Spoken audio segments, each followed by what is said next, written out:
Hi guys, meron nga pala ako nakita na lechon mamihan dito sa may bandang 4th Avenue, Caloocan City.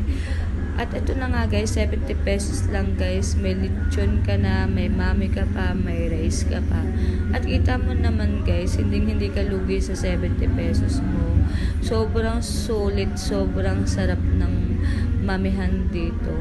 Tapos may 100 pesos sila guys, overload. Kitang-kita naman kung gaano kalaki yung mga hiwa ng lechon. Only rice with drinks ka pa. At ito na nga guys, titikman ko na nga, lalasahan ko na nga. At ito na nga, i-judge ko na rin kung ano pa talaga lasa ng lechon mamihan dito sa may 4th Avenue.